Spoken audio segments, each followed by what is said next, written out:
So we're here with another episode of the Made in New York podcast with real estate broker Danny Nassi. Thanks for joining us. Tell a little bit about yourself. And you're actually the first real estate broker, other than myself, that's been on this show. So get into your story because I find it very interesting. Mike, thank you so much. It's such a pleasure to be here. And I've been following you online, and I just wanted to say, first off, I just want to thank you so much for having me. And number two, I really love the message that you're putting out there. I think you're super real, super authentic, and I think it really just shows that you wear your heart on your sleeve. And I think that just says a lot about you. I've been in the game about 20 years. Okay. I own and operate 6 multifamily buildings from Soho up to Washington Heights. So I have 125 rental units with retail. On and off been a broker for 20 years, but that's my main game. I'm a deal junkie. Mm-hmm. I'm in luxury real estate. In the past, I opened up 7 car washes in South Florida. I also used to work with a real estate education company showing people how to buy and sell 25 different strategies of real estate. So that took me to national speaking for like 2 years across the country, where I built communities of investors. But other than that, I'm just a guy, a husband, father of 2 little girls. And how old are your girls? My girls are 9 and 11. Okay. Yeah. From New York. Where? Originally Long Island, and then I grew up. I've been in the city basically since I'm 18 years old. Okay. I had 5 years that I did in Miami. Nice. We won't hold that against you. Go ahead. So, tell us a little bit about. I mean, that's a lot of different business, Yeah. right? And that's a lot of jumping from the landlord side to the listing, the brokerage side, and other ventures. Tell me how it's all come to be. Tell me a little more of the story. It's honestly, from a young age, like my dad. I don't knock anyone that's got a 9-to-5 job because you have to do what you do to pay your bills. But to me, it's always been an acronym for like a JOB, just over broke. Right. So my dad was always just like, listen, whatever you do, don't ever be a 9-to-5 man. And he said, whatever you do, I want you to be the best at what you do. And so I dropped out of college after my second year, and I felt like school was teaching me how to be an employee, not an employer. Correct. And then I really thought, it was just going to be easy street. But that's, from age of 19, I was an entrepreneur. I used to, I was working with my family in the beginning. I hated it. It was ruining my relationship with my family. And I come home one day, and my girl was just like, look, nothing in your life is going to change unless you make a change. Right. And I literally quit working with my family the next day, got my real estate license within like 10 days at that time, joined Best Apartments for Citi Habitats, and I just started renting apartments. I think what happened, the reason why you hear so many things about my story, is because I didn't know what I wanted to do. Okay. I didn't know what my passion was. I didn't know how I was going to be successful. I used to be very hard on myself, and so I just went from thing to thing to thing until I got to that point where I had that aha moment where I was like, holy shit, I want to do real estate because I want to, I get to, I choose to, and I love to. And so that was what that process was about. So tell me about the aha moment. I think the aha moment happened, I want to say 6-7 years ago. Okay. I came back to New York. Like I said, I was in Florida for 5 years, so I opened up the 7 car washes. One of my partners was stealing from me, so I had to sell my partnership out of that. Then I was doing the real estate education. I was very successful. Then 2008, 2009 came. I lost all my money because it's the first time I really had money.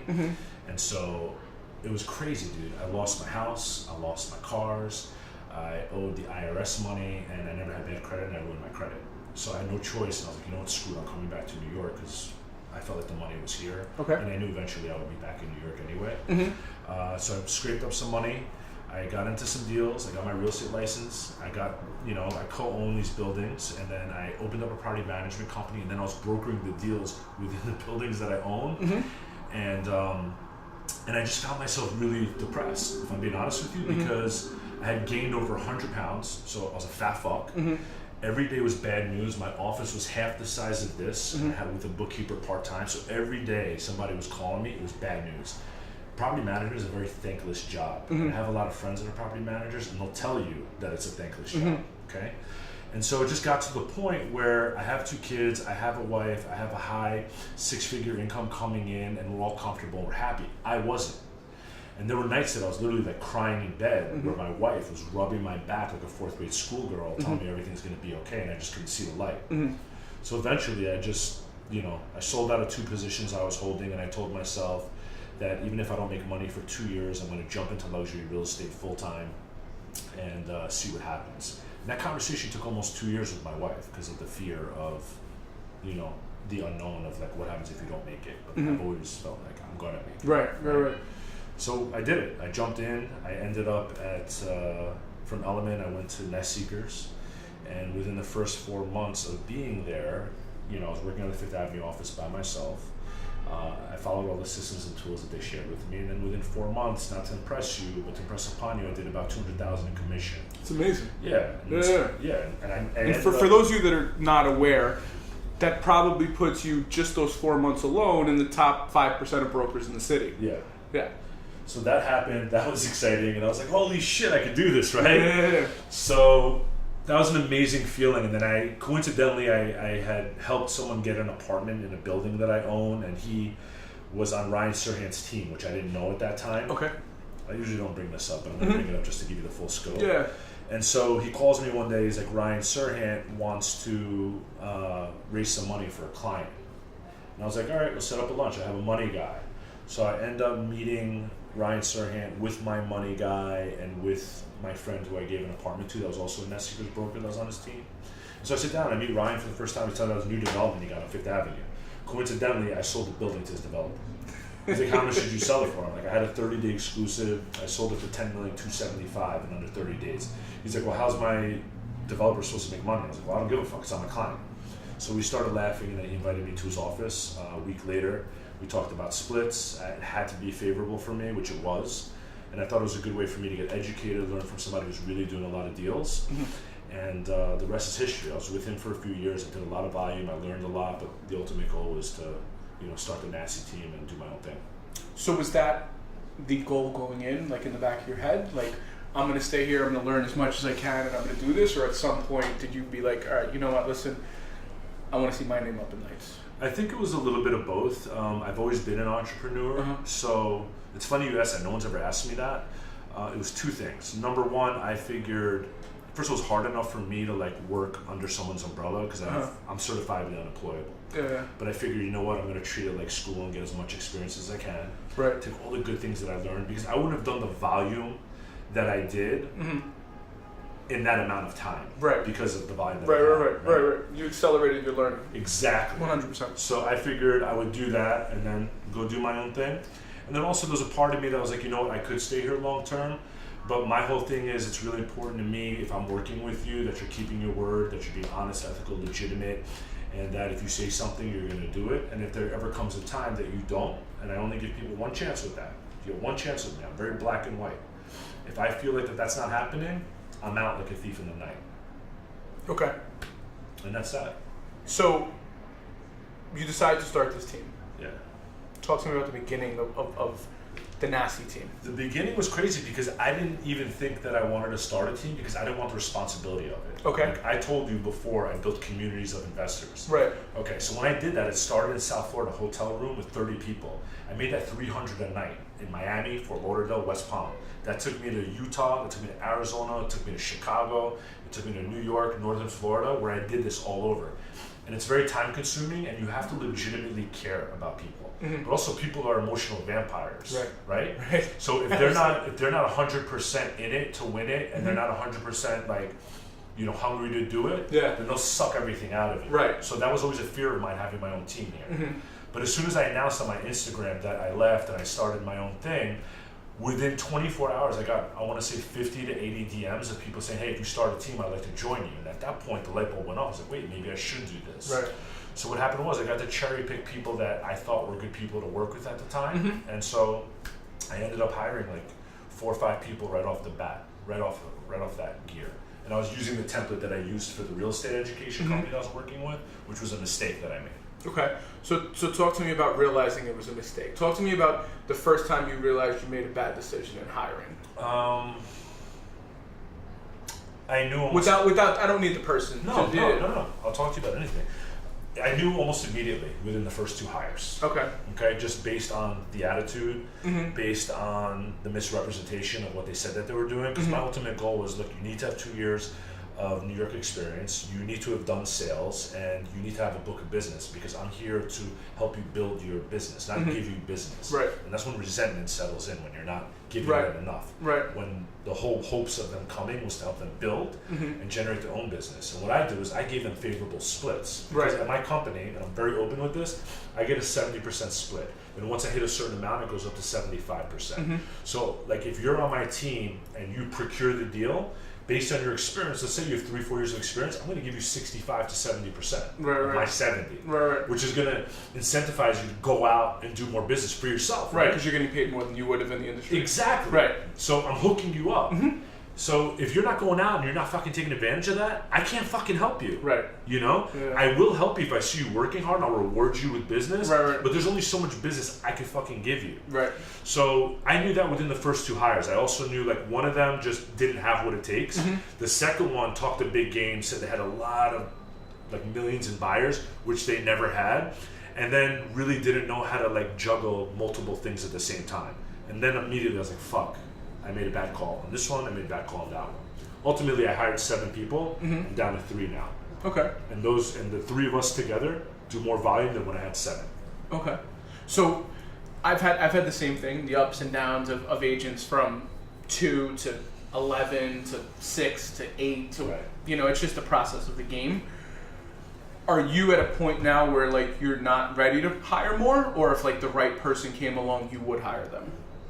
Mike, I'm at the point now of doing it the right way. Okay. Which is, I'm only going to hire as I need it.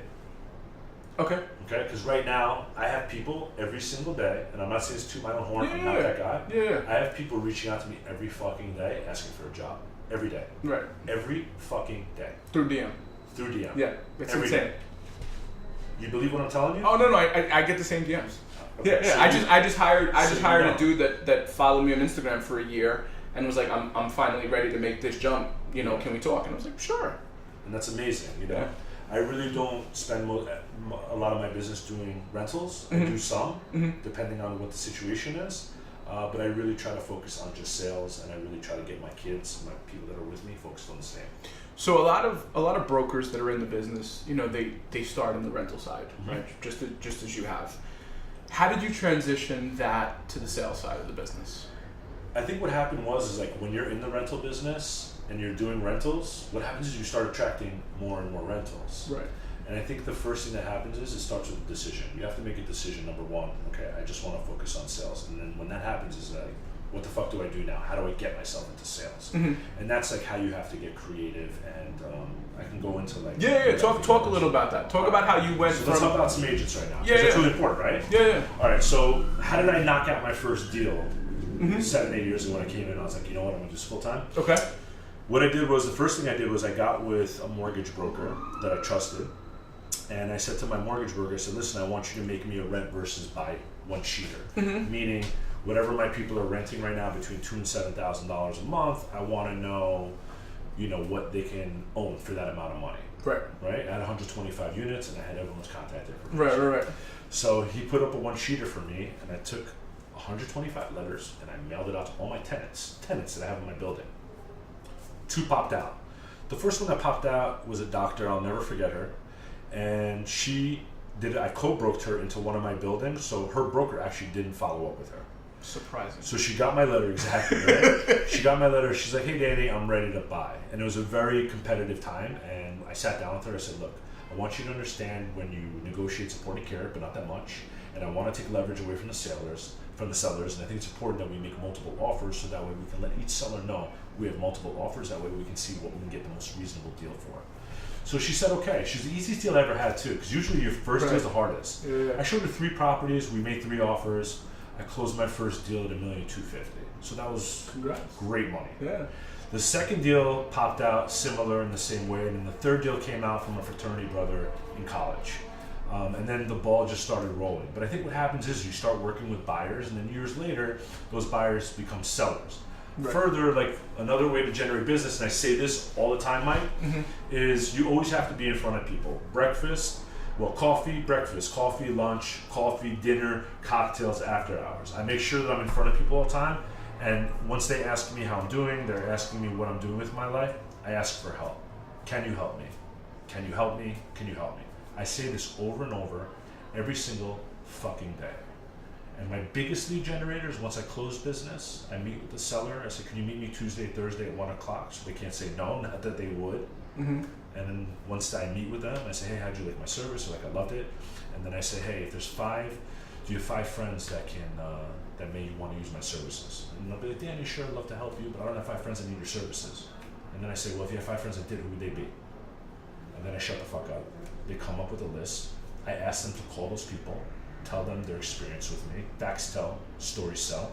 So by the time I call them up, it's not really like I'm trying to win over their business. It's more like, how can I help you? Does that make sense? Yeah. So talk to me about that part. Like, where did that come from? Where did I learn to do that? Yeah. I had a mentor in a direct sales company I used to work with many years ago. Okay. That was a fucking beast. One of the best speakers I've ever seen on platform, and one of the best salespeople that I've ever witnessed selling just in general. And this is one of the things he did, and he taught me that. You ask good questions. Thank you.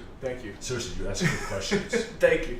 So I want to rewind a little, because you've talked now and you've mentioned these properties that you own a couple of times. How did you get, and I know you said you had a little money and then you put it in, and obviously it seemed like from your timeline it was at the bottom of the market, so that always helps. But like, talk to me about that. Talk to me about how getting into the ownership side started. And then I'm really curious as to why you didn't just accelerate that and not do brokerage. People ask me that all the time. I'm going to answer that part first. You know, for me, my life, I don't care to be a multi-millionaire. Okay. And I grew up around a lot of those type of people. What mattered to me most is that I wake up and I feel good. Okay. And I look in the mirror and I'm proud of what I see. I grew up in a family that was pretty successful, and I learned from an early age that success, that money, it's not going to make you happy. It's not going to change the quality of your life the way a lot of people think it is. Right. I think my wealth, I got very, very lucky in terms of I met the love of my life very early in my life. Okay. And I have 2 beautiful babies. So for me, my number one thing that was important to me was to be a husband that cared, that was affectionate, and a father that was involved. Everything that came over that for me was like icing on the cake. Okay? That's a good way to look at it. So when people ask me all the time, like, why are you a broker and you own real estate? Number one, it's like, why the fuck do you care? Because it's none of your fucking business. Number 2, it's because I want to, I get to, I choose to, I love to. I love doing deals. I love helping sellers. I love helping buyers. I love the responsibility of it. I love the art of negotiating. I think I bring a lot to the table that other brokers don't bring, which is that I am a property investor. I do own property. I am a fucking broker. I do care to see you do well. I'm not operating from a valley. I'm operating from a peak. So you know that, you know, when I genuinely tell you something or give you advice on how to do something, that it's coming from my heart and I'm treating it like my own deal, not because I'm starving or thirsty for money. Right. And I think that makes it very different for me. So going back to the first question, talk to me about getting into the first deal. Well, getting into the first deal, like I've always had brokers, commercial broker relationships that I've had. So at that time, faxing was bigger than emailing, to be honest with you. I probably sound like a dinosaur. No. Craigslist was big too. Yeah, so I would get a lot of fax. Dude, I can tell you about Craigslist. I'll tell you about that later. But, you know, I'd get a lot of faxes of deals that would come across my table. And if I saw something that made sense and something that I thought was valuable and I had a little bit of money and I knew some family that had some money and there was value there, anyone who's smart, that's intelligent, that, you know, wants to get into deals and wants to see a good cap rate on their money, is going to fucking work with you. Right. And for those people who don't have money, that think they need money to get into the game, it's very simple to find those deals, okay? Take them to people who do have money and say, look, I don't want any money, I want equity in the deal. You do 2 or 3 of those, sell your equity, get your money, then you can start doing it on your own. There's always a way to do something, you know, if you're hungry enough. Definitely. And I think your sweat equity side of things is something people don't often do. Yeah. But if you talk to developers, like a lot of the ones talk about that's how they started. Yeah. So it's always interesting to me when you hear the same thing over and over, just in different tones. Yeah. So, do you still look at deals? Like, is that like, are you do. like good with like that side of your life, like, or is that still intrigue you? Like, I'll still buy it if honestly, the numbers are right. Yeah, I mean, honestly, I'm still good on that. I feel good on that part of my life. Number two, do I still look at deals? Yeah, I always keep my options open because I'd be stupid if I didn't.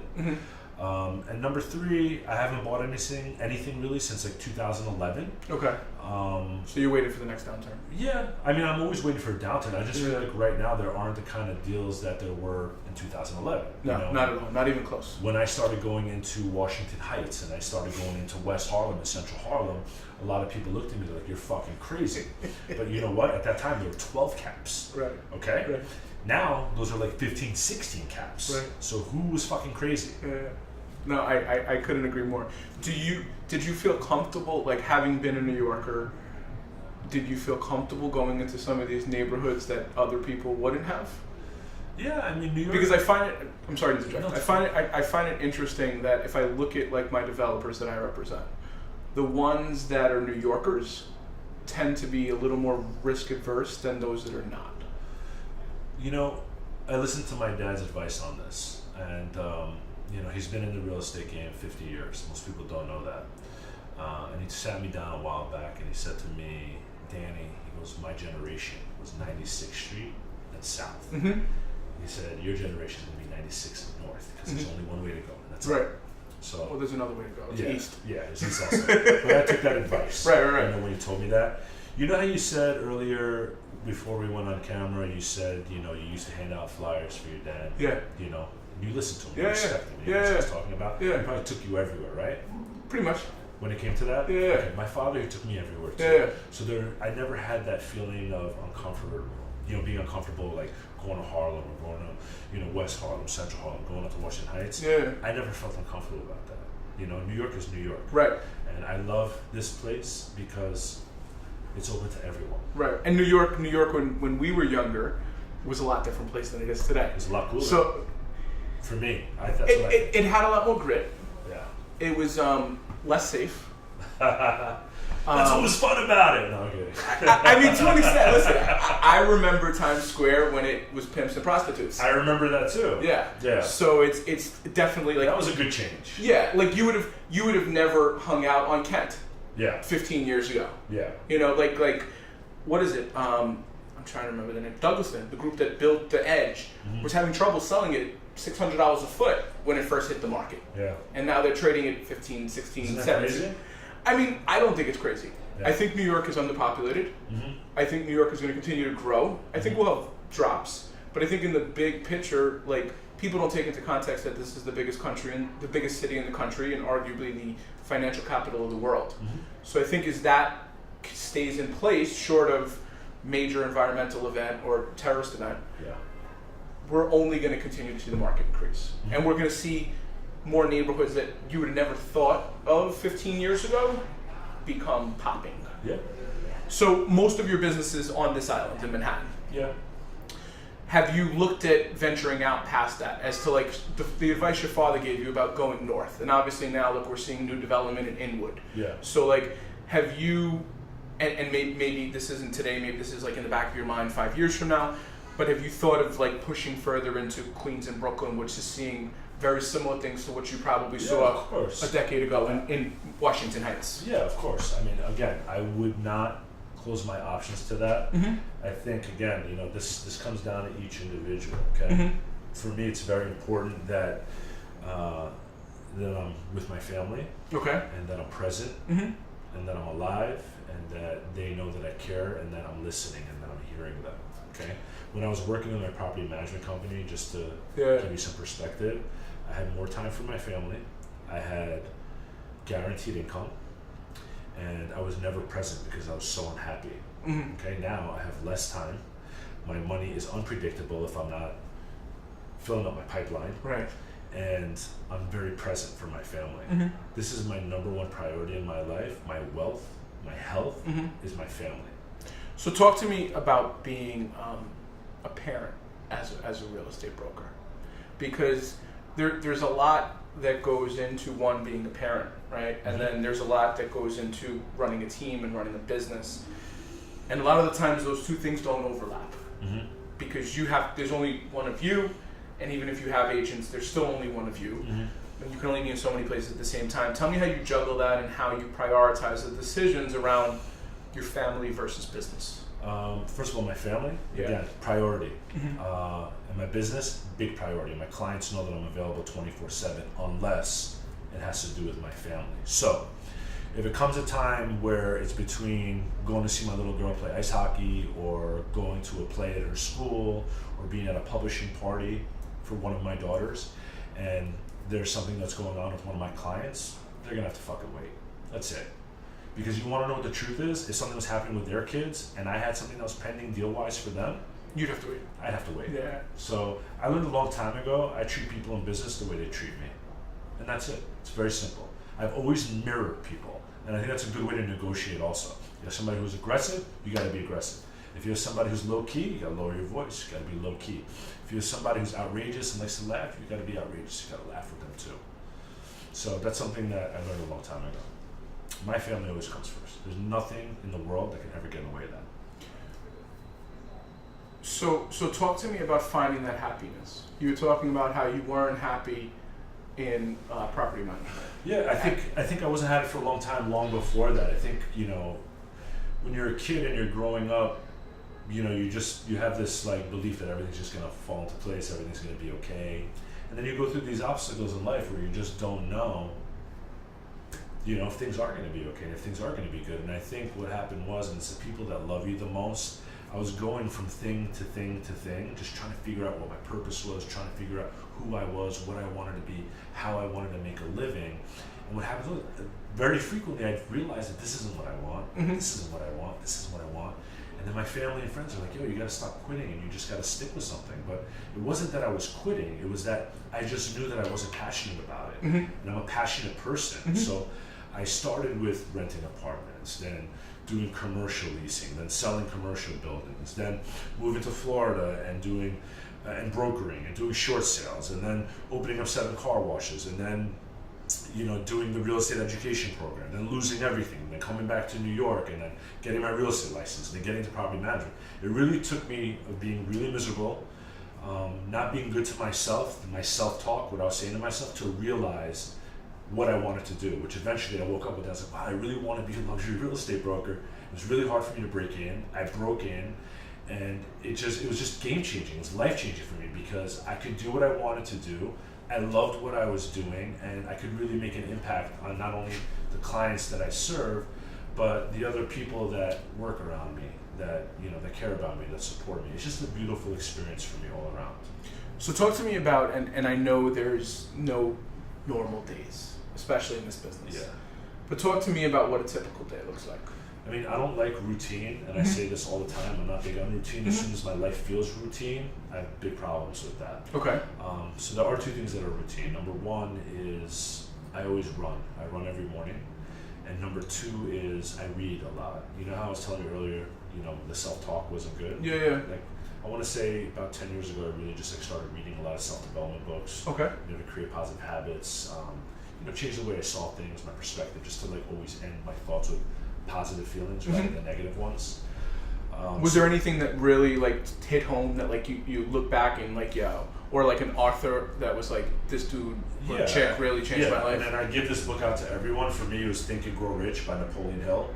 I read that book 13 times, and it feels like every time I read it, there was words that were slid in that I didn't see the first time around. Okay. Anything Wayne Dyer, anything John Maxwell, anything Napoleon Hill, Greatest Salesman in the World by Og Mandino, all these books were game changers for me mentally and emotionally. So okay. I do a lot of self-development, and I read a lot, and I listen to podcasts and people that I think that are honest and authentic and real. So it's hard for me to believe somebody's real, and then once I do, I like to stick with them. I totally grab that. So you're talking about podcasts, and that's ultimately how you and I connected. We were both featured in a New York Times article for. No, Real Deal. Real Deal. Yeah. Sorry, there was a New York Times article. Totally forgot about that. Yeah. It's crazy, just how, to me, it's how small the world has become because of technology. Yeah. It's now literally you can reach out and hit anybody. Yeah. Where before it was well, does somebody know this person? That now it's just send a DM, hey. Yeah. Talk to me about getting into the tech side of the business, because as you know, and hopefully maybe some of our viewers do, a lot of our competitors aren't active on Instagram. don't have do very little on the social side of the world. Yeah. So talk to me about getting into that and what you've seen from it for your business. Number one, I think if you're not getting into it, you're making a huge mistake, and you're gonna be left behind. There's not a question of can you be left behind. You will be left behind. I'm not a huge fan of social media. Why? But because I've always generally been a private person. Okay. And to be in this business and to be authentic and for people to feel you and want to follow you, you got to be 100% real. You got to be 100% open, and you have to give people not just a peek in your life, but really behind the scenes of what your life really is. So that's a lot to put out there. Right. So, and I also have kids, so there's a lot of fucking weirdos. Yeah. And I was on TV a few times, and so when that happened, I got a bit of a following. Like I have just over like 6,000 people, but I've had like 5,000 consistently since I was on a show, and so I've gotten a lot of weird things from that. But I also wanted to take advantage of the fact that I can really help those people in some shape, way, or form by inspiring them, motivating them, or helping them change the quality of their life. I'm not trying to be a Gary Vee, definitely not an inspirational speaker. I don't give a fuck to be that guy, but I would like to be the guy who's sharing content with them that's helping them if they're interested in real estate, or how I carry myself personally in my life to give them tips and tools in that way. But social media, I just got in. I realized that if I didn't do it, I was going to get left behind. Started with Instagram and Facebook and LinkedIn, and and that led me to doing a podcast, and that led me to, I just started my own show called Nassi's Neighborhood. I just dropped the first episode of that, and so talk to me about that. We actually watched it a little bit earlier, and I thought it was really good. Thanks. Talk to me about the decision to start a show, and what went into that, and what the plan is for that. I think the plan is to just let people see New York from my perspective. I've been living here for over 20 years. There's a way that I see New York, and I want to share my perspective. Here's the cool thing about what we do. We get to meet the coolest people every single day. Right? Sure. And so what happens is each one of those people that live in New York have their own perspective of New York. So in a way, you're living in New York through the way that they see it. So everyone has their own version of it, right? Right. All I'm saying is come check out my show, because I want to show you the version of New York that I see. I want to show you actual deals, and I also want to give you content that these other motherfuckers that are actually out here that are all fucking playing themselves off, don't know shit, and aren't really giving you anything that's of value other than trying to monetize off of you. I'm not trying to make money off of you. I'm not trying to sell you. I'm not trying to market you. I'm just trying to show you my creative side and what I love about New York. And hey, if you ever wanna, purchase or sell in New York, maybe I'm the guy for you. And if not, that's okay too. I can be a resource for you. That's all I'm saying. So you've been here 20 years. Do you see yourself dying here? 100%. Really? I do, yeah. I'm a born and bred New Yorker. I could see myself, getting a second home, maybe in another state or in another country. But my foundation, my love, my life is New York. It'll always be. That's very, it's funny, that's a question I ask a lot of people, and I would say 90, maybe 95% of people say, yes, I see myself dying here. And as I get older, I'm on the fence, because I like the woods as much as I like the city. So it's it's a mix, and maybe that becomes spending half of the time upstate and half of the time here. Who knows? But there's something to the city. It's like a drug that pushes you, because there's always somebody doing better. Yeah. That to me, that's the beauty, and that's what really gets growth out of people. It's at least those that are winning. They'll it's. I don't know how to put it, and we may have to cut some of this because I'm rambling. No, you're not. I think what you're trying to say. I think this is what you're trying to say. It's stimulating. It is. But I find it very interesting that most successful people strive, live on that energy, the essence of just doing the deal. It's it's not about the check you're going to get from the deal. It's the high you get from the negotiating and getting your client whatever you're able to get them. And that's what it is. I have people that contact me and they're like, hey, I was going to call you, but I have $1.5 million deal for you. I didn't know if that was big enough. I'm like, dude, I don't give a shit if it's 200,000 or if it's 20 million. A deal's a deal. I get just as excited no matter what the deal is. No. And you're 100% right. It's almost euphoric when you really negotiate the shit out of a deal for your client and they fucking love you for it, and you win them over. But then you also have those times where, you know, everything that can possibly go wrong with a client does, and you care, and you don't want those things to happen, but you also don't have control. So that part of the business is hard too, which I've learned over the years, is that when you get into a situation that you don't want to go bad, that goes bad, happens to everyone. Right. Is to be able to let it go. Right. Because not everyone's going to be happy, and not everyone's going to think you're the best broker. Right, and that takes time. Job. Yeah. That takes time to lose a $2, $3, $4 million to be like, It happens, you know? But you got to be able to walk away from it, take it on the chin, say ouch, and move on, and not think about it again. So all these businesses you started, you got to have something like in the back of your head that's like a 5, maybe 10-year out plan of something crazy you've always kind of wanted to do. I swear to God, man, people say this to me all the time. Yeah. And they say it's important to have a plan. I mean, I write out my goals every year. Yeah. That's for like a 5 or 10-year plan if I'm being 100%. You have no bigger. I have no bigger plan. You're just living in the moment. I live in the moment. That's dope. I'm fucking blessed. I have a wife. I have 2 kids. One of my best friend in the world. His name's tatted right there. Okay. He died on 9/11, and I was here. Okay. He's in the first tower that went down. I live my life to the fucking fullest every day. Every day I wake up and I thank God, the universe, whatever you believe in. I say thank you that I'm here. I thank you for my wife. Thank you for my kids. I want to. I get to. I choose to. I love to. And I pop out of bed, and that's it. That's how I start my day. You know, we talked earlier about you can teach all the systems and tools how to be successful. You can't teach someone how to be hungry. I know why I'm hungry because I know what my why is. When you know why you want to be successful, the how always takes care of itself.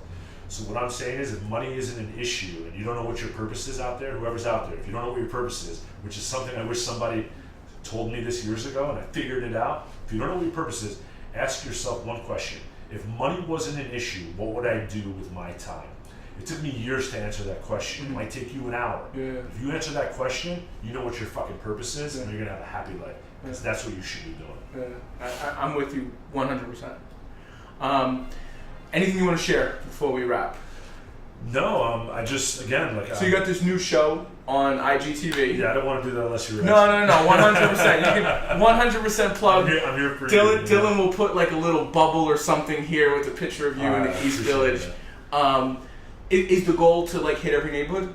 Yeah, I mean, the goal is we're going to go neighborhood to neighborhood. I don't know when you're dropping this, but we just shot episode 2. That's going to be Fi-Di. So I'm going to go neighborhood to neighborhood once a month. I'm going to drop an episode. It's tough between I'm doing some public speaking. I'm doing the podcast. I'm doing the episodes now, the show. I drop tips every day on all my social media outlets, real estate tips. So do you have a full-time videographer in your team? No, I do everything by myself on my iPhone. Okay. So, but the videographer I do for the show, yes. Okay. For that, yes. Everything else is off my iPhone. So I love the iPhone part of it. Like the first 300 videos I put out were all iPhone and me teaching myself how to video edit. Yeah. So having spent the time on TV, right, and now putting out your own show, do you see this turning into something else? I mean, it's not my goal. Like when I was on the show in the past, I got approached by a few different networks, and they wanted me to do a show, but they wanted to base it around things that were not me. So I basically told them to fuck off. Right. And I was kind of just laying off of TV for a while. And this isn't like the goal for me isn't to get on TV. The goal for me is, again, to just showcase what I feel about New York, show my creative side, show people my perspective, and let them see New York the way I see it and love it the way I love it. And if that turns into something great, if it doesn't, that's not the ultimate goal. The ultimate goal is just for you to take a little walk with me through New York and take a peek at New York through my vision. I swear to God, dude. That's the truth. That's dope. Okay? I don't give a shit about, I don't need the validation. I don't need the fucking money. I don't need the fucking TV. I don't give a shit. I just want to be out there as someone who's positive in someone's life. That's it. Well, listen, I think that's an amazing way to end this. I appreciate you taking the time to come here and chat, and I look forward to being a guest on yours. Yeah, very soon. I'm going to see you on Friday. So you can find me on Instagram at dnassi. You can go to my website, dannynassi.com. All my social media handles are there. Perfect. You can see Nassi's Neighborhood on IGTV, and you can find Danny Nassi Podcast on Spotify or on iTunes. But if you really want to contact me directly, Instagram. That's how we connect. All right. Thanks for your attention. See you guys soon.